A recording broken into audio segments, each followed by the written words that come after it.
नमस्कार, मी सुमित्राज किचन मराठीमध्ये तुमचं मनापासून स्वागत आहे. तर आज आपण मसाला मेथी बघणार आहोत धाबा स्टाईल. तर त्यासाठी आपण लागणारं साहित्य बघून घेऊयात. 1 चमचा मीठ, 1 चमचा घरी बनवलेलं काळं तिखट, 1 चमचा धने पावडर, 1 चमचा गरम मसाला, 1 चमचा लाल तिखट आणि अर्धा चमचा हळद आहे.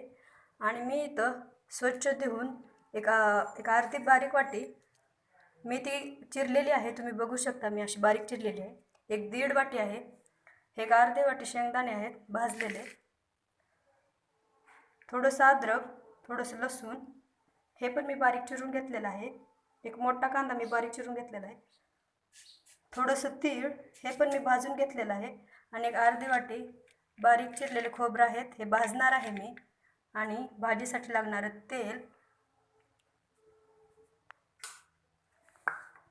आणि हे तीळ तुम्ही बघू शकता, मी एक मोठा चमचा घेतलेला आहे. या चमच्याने गॅसवर एक कढई ठेवला आहे.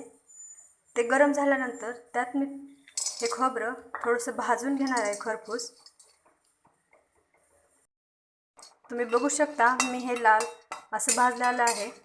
आणि हे आपण आता काढून घेऊयात मिक्सरमध्ये. बघू शकता, मी मिक्सरमध्ये खोबरं काढलेलं आहे. थंड होईपर्यंत आपण कांदा लालसर भाजून घेऊया. मी यात थोडंसं तेल टाकलेलं आहे. आपल्याला कांदा बारीक कापून घेतलेला लालसर करायचा आहे. यातच मी अद्रक आणि लसूणचे तुकडे घालणार आहे.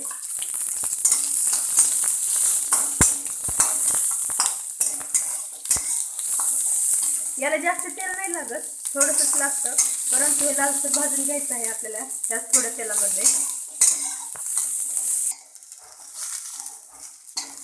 तुम्ही बघू शकता, हे लालसर झालं. आता गॅस बंद करूयात आणि हे पण मिक्सरमध्ये काढूयात. ह्या अगोदरचं आपलं खोबरं पण थंड झालेलं आहे. यातच आपण हे कांदा पण घालून घेऊयात आणि मिक्सरमध्ये बारीक करून घेऊयात. मी हे तीळ आणि शेंगदाणे बारीक वाटून घेतलेले आहेत. आणि खोबरं, कांदा, लसूण, अद्रक पण बारीक पेस्ट करून घेतलेले आहे. तर आपण त्याच कढईमध्ये थोडंसं तेल घालणार आहोत.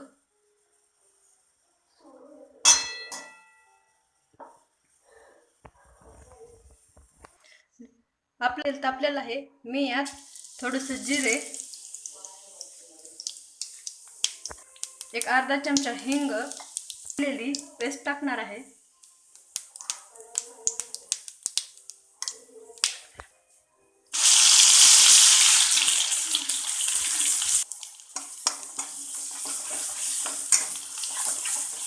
हे छान एकजीव व्हायला पाहिजे.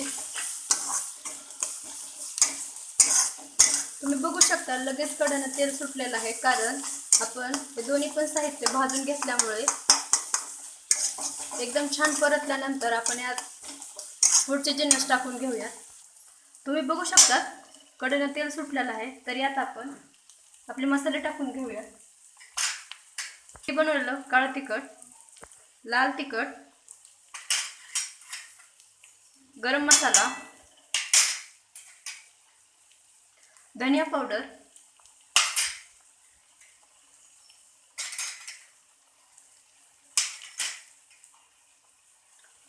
मीठ चवीप्रमाणे आणि एक अर्धा चमचा हळद.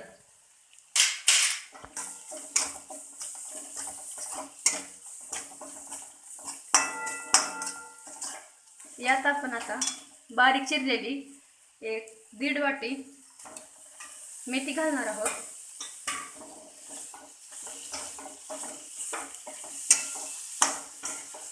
हे मसाला मेथी पूर्ण एकदम एकजीव करून घ्यायचा आहे. हे पूर्ण एकदम एकजीव झालेलं आहे. तर यात आपण एक अर्धा वाटी पाणी घालून घेऊया.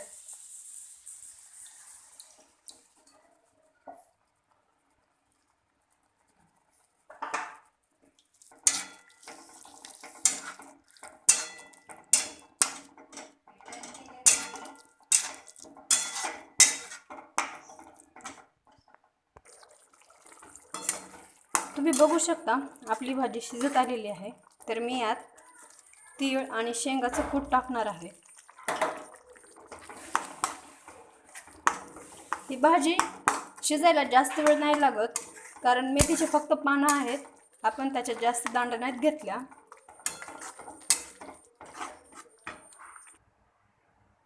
तुम्ही बघू शकता आपली मेथी मसाला इन ढाबा स्टाईल रेडी आहे. वाव, काय मस्त दिसतंय.